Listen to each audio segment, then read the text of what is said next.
Okay, we are alive again.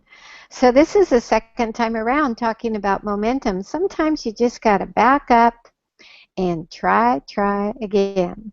And, it's all good. It's all fun. We did lose Tony. She has dinner. She has to get going. But Mary Lynn and I are here, and we're going to go with this here again. So let me ask you. This is going to be about the unfolding myths, the law of attraction way. And I have a question. Are you one of those people who love to kick up your life a notch? Well, I sure am. Or maybe you'd like to know how a story can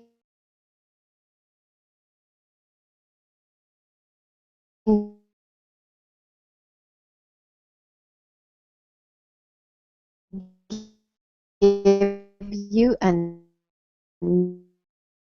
new look at challenges of a neutral. And today I'm going to talk about how unfolding myths plus law of attraction will kick your life up a notch.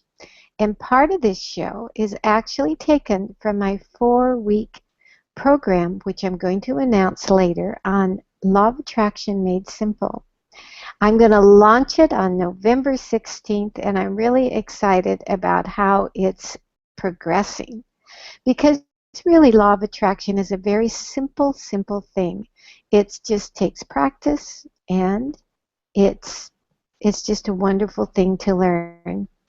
Now, I am here every Saturday, the first 3 Saturdays anyway of the month, at 2 o'clock Pacific Daylight Time. And I take the last Saturday off practicing self-care. So I love learning about law of attraction. Now, when we had technical difficulties a few minutes ago, both Mary Lynn and Tony said, I love challenges. I love learning new things. And that's what we're doing here. Google Plus and the Google Hangout system is full of great challenges, and you overcome those and have a higher vibration towards Google Plus. And law of attraction is all about vibration. It's all about your vibrazione. And so vibrazione is what I like to call law of attraction, because it's kind of a romantic word. It's an Italian word for vibration. And the job of law of attraction is to match whatever you're sending out. So whether it's technical difficulties or a challenge you're now facing, just get on with it and find a higher vibrazione, and life will be a lot kinder to you. Now, when I first learned about law of attraction, I just said, oh, give me more, because I knew it was changing my life dramatically.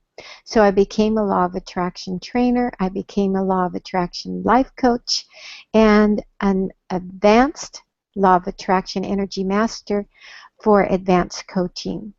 And I am an eternal learner, and I love that. And so this show is all about that same thing. It's about living your life as a work of art, living your life as ageless, feeling ageless. And so I created a community around that idea, the art of living ageless. And this is the front page of my community. And I'd like you to come and be the parts of my Google Plus community. It's called The Art of Living Ageless under Sandra Longmore. And my community is all about thoughts, beauty, and solutions. And today we're going to talk about solutions and thoughts and how they can kick your life up a notch. So the reason, I'm an artist. I'm in an art studio right now, and I like to look at art as a work in progress. And I like the idea of being able to step back at my life and go, you know what? I did that. Just like right now. I signed back on to the Google Plus and started this broadcast all over again, and I did that. And not only that, I had fun. I had a good vibrazione about the whole thing because life should be fun. And to get you up to speed a little bit more about law of attraction, whatever you give your energy, focus, and desire, your energy, focus, and desire to, you get more of. That's the whole idea of law of attraction. Now, the interesting part is sometimes you give energy, focus, and desire to good things, and it brings you more of good things, and sometimes to negative things, and you get more negative things. Law of attraction doesn't have a brain. You can, it just is. It's like an energy that is flowing and blowing in your background all the time. And the best way to work with it is to learn to enjoy the process, enjoy the momentum of the whole process of law of attraction. Now, some of the ways that you might have thought about law of attraction is perhaps when you find yourself using words like coincidence or serendipity or it's meant to be, or you observe things and people showing up in your life that never showed up in the same way before. Now, especially you might be noticing that these things happen when you have a strong desire. And that's when you're showing focus, energy, and desire towards something.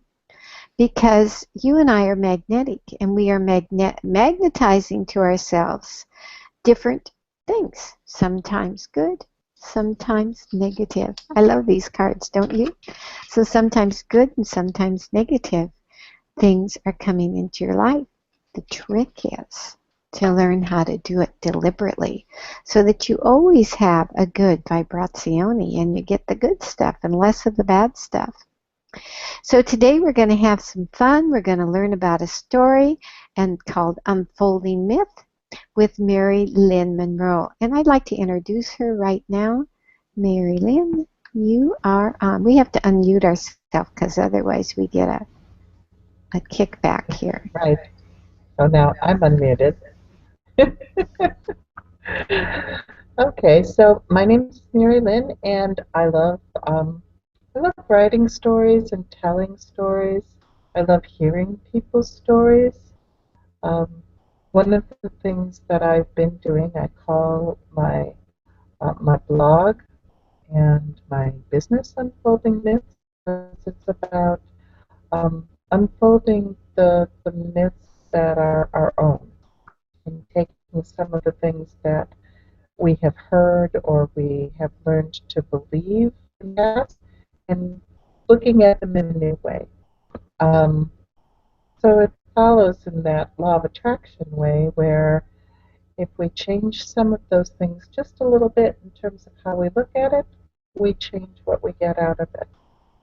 So I really like doing that.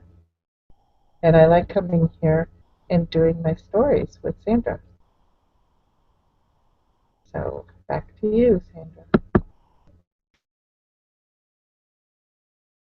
And there, yeah. I like that too. We have a lot of fun, and then afterwards we go have coffee and talk and talk and talk about our lives. So life is meant to be fun, you know? A story and your everyday life is like a vibration that you are setting in motion every single moment of every single day. And a story is really not a formula or a static belief. It is like a momentum of energy, a process where you can find some joy in your life, or you can relieve a situation because you're standing back and you're looking at your inner world, your inner beliefs in the way of a story.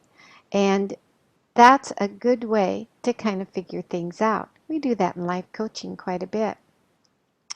So, in a story like an unfolding myth, you start with your own ideas about the past or what you have experienced in your own life, and you relate it to the story that you're currently hearing.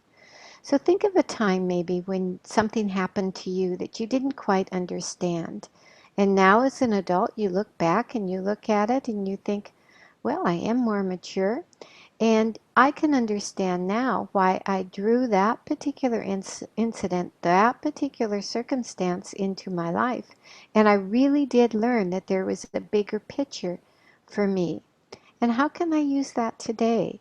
Maybe when you're listening to Mary Lynn's story, you can say, how can I learn that use this myth today to understand my own inner circumstances better? So think about a time also when you didn't get what you wanted. Now, was there a reason for that? You might be asking yourself, what would happen if I hadn't had that happen in my past? Would I still be on this life's path? Would I still be married to that person? Or maybe would I have a different job? Or maybe getting what I wanted at that time me back from what I'm getting today. So take a good look about how your stories, your inner stories, and the stories you hear are serving you. And know that it's anything is possible without exception because the law of attraction is always operating there. And whether it's a story or your idea about the story or how it relates to you, it's all about the vibration of what you're using. So use it in a way that will benefit you. Use it in a way, the story and law of attraction, use it in a way that will carry you into kicking up your life a notch. So the only way that you can change your life is by changing your vibration. And so, why not want some freedom? Why not look at your life as a hero's journey and get out of that victim mentality and change your memories from negative to positive? And why carry that stuff around? It's heavy, It's when you get that lift and your life changes. It's like 100-pound weight goes off your shoulders, and you find yourself living in more joy and more fun. So look at the story and listen to this story that you're going to hear in just a few minutes, and find out. Just take a look and find out how that could perhaps uplift your life and kick it up a notch. And so now I'm going to turn it over to Mary Lynn again, and we're going to hear the story of a lifetime. Okay, there we go. All right. So I want to begin with a little background on how this story came to me because I was um, outside and looking up at the moon, and actually it was one early morning as I was getting ready to go to work, and there was a crescent moon that I could see, and to the left of it, um, back just a little ways from it, there was this other bright light, which is Venus. We call it at various the morning star and the evening star, but Venus is actually a planet, but it shines in the night sky or the early morning sky, and we call it a star then. And this was at a time that was really the morning star. And so, as I was looking at it, I thought about the two goddesses that those two heavenly bodies represent: the goddess Luna, the moon, and the goddess Venus. So that's where this story began. So Luna faces away and moving higher and higher into the sky and further up into the brightening sky. Uh, Dawn was approaching. She searches for Saul, hoping to meet him and to be able in some way, for whatever time possible, to touch him and to be touched by him. So deep in her pursuit, Luna is totally unaware of Venus trailing behind her. And with a subtlety that's very unusual for her, Venus stays behind Luna's back. She stays back in the shadow. and she watches very carefully what Luna is doing. She's intrigued by the movement of the goddess of the night. She keeps moving up into the brightening sky. Where does she think she's going? Aurora is on the horizon. Luna becomes a shade soon. She cannot hold her shape much longer. Yet, despite all of that, Luna continues her upward journey. She is determined. Even Aurora's strong and bright presence cannot dissuade her not to keep reaching out, can't keep her from her path, her drive, reaching her soul. And ahead of her, barely visible on the horizon, rises Sol. Luna stretches forward. She wants to reach him before she fades away. On seeing his beloved Luna, Sol also stretches forth to reach her.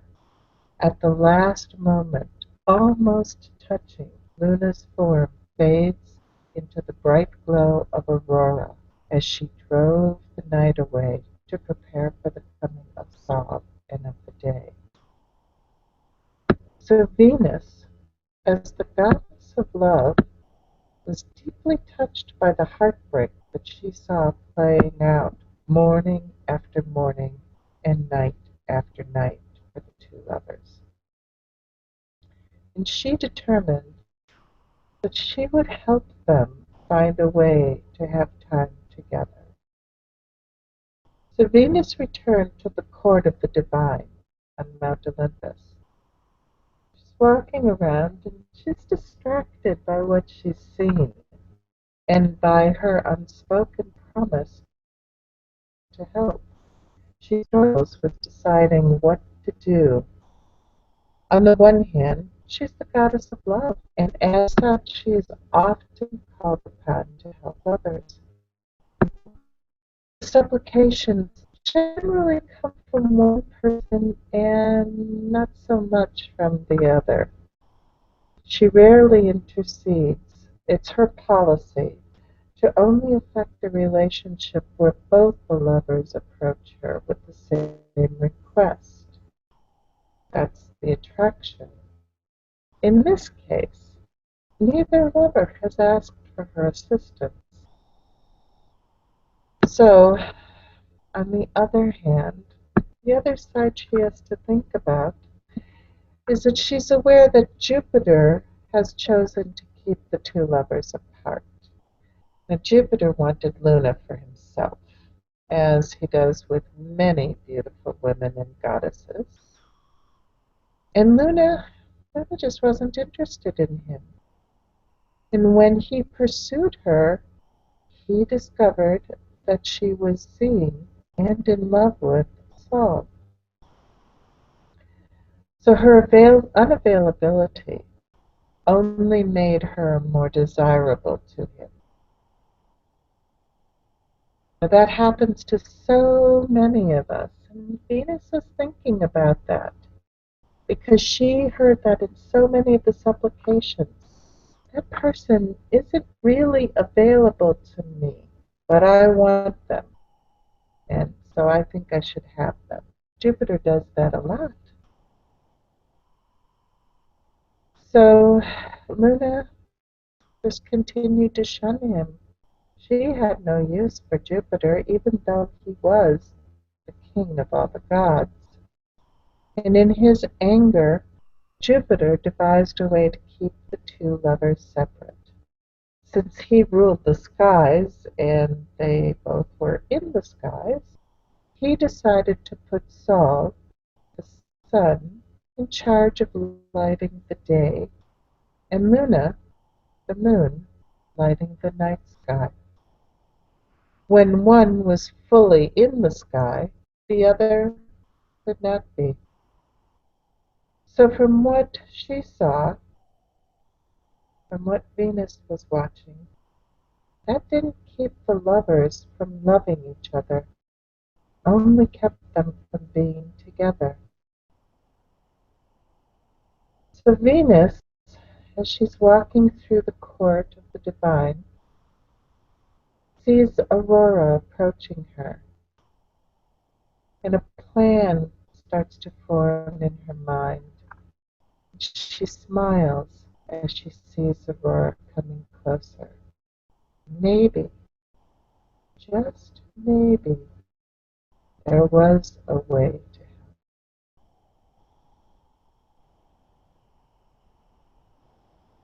The story doesn't really end there, but that's the end of my tale.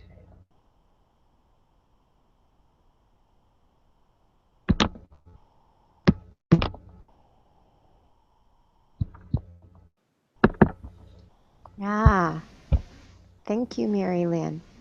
You know, it kind of makes me think when I was thinking now, how does this relate to me? And um, it makes me think about something I've been learning lately. I listened to all of Abraham Hicks's uh, seminars, and he's been talking lately about unconditional love.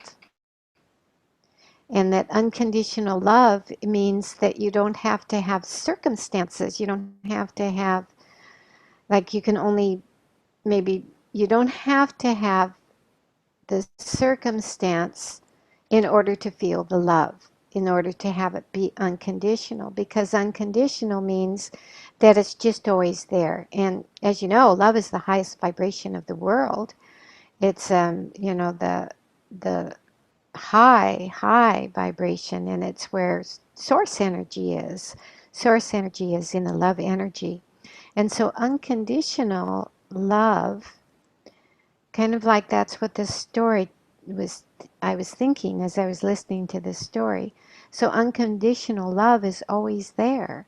Like day is always there and night is always there. It's completely unconditional. We don't have to think about it coming up. It's just there. It's always there, loving us, and it's there for us to express and create our days, our moments in. And so it just gives me kind of a little more information, quite a bit of information actually, about what that love vibration is all about. So thanks, Mary Lynn. Tell me, what were some of your thoughts? How did that relate to your life, that story that you just gave us? Okay, as I unmute here. Um, One of the things that I thought about was just that, well, two things. One is that whole thing with Jupiter, that whole thought about um, sometimes that desire for the unattainable, Mm-hmm. because even though we think that's a positive thing, it's often a negative because we miss what's really there. I mean, Jupiter's married, and he's married to a beautiful goddess, but he's always looking, and he always wants what he can't have. Mm. And because he's powerful, he can um, cause change for those others who refuse him. So that was one part of it, because sometimes I find that I do that too, Mm. that I'm looking for something else and not being content with what I have, or even being fully aware or present to what I have. And the other thing was the um, the part of Venus that was doing something because she saw the need and she wanted to help and help in a positive way. Um, Venus as a goddess is not known for being selfless, even though she's the goddess of love. But with this love, she sees something incredible that she wants to help. And then there's Luna and Saul who love each other despite the fact that they can't um, actually be together. So I like that Venus is going to come up with a plan to help them. I like that too. It kind of gives me some hope and feeling that everything always works out and that circumstances and the way we look at things is there's always this diversity. There's always like a problem and then a solution and that it's always going to work out eventually anyway. And whether it's a myth or our own life, things just always do work out for our best, particularly when we look at the bigger picture. So thanks, Mary Lynn. That's our program today, and we got through this fine without any technical difficulty. Once I turned off my automatic backup, which is a little hint for those of you who are doing Google Plus Hangouts, turn off all that stuff before you start your Hangout. So next week I'm gonna have a special guest. Her name is Simone DeRosa. She's a life coach, and she's going to talk about life coaching tips and processes. And it's going to be a really fun show, like this one was. So stay tuned to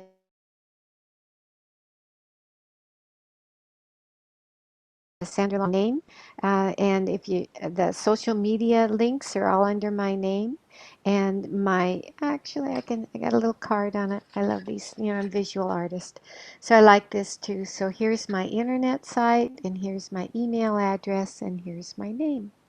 So Mary Lynn, before we turn off, how do people get a hold of you?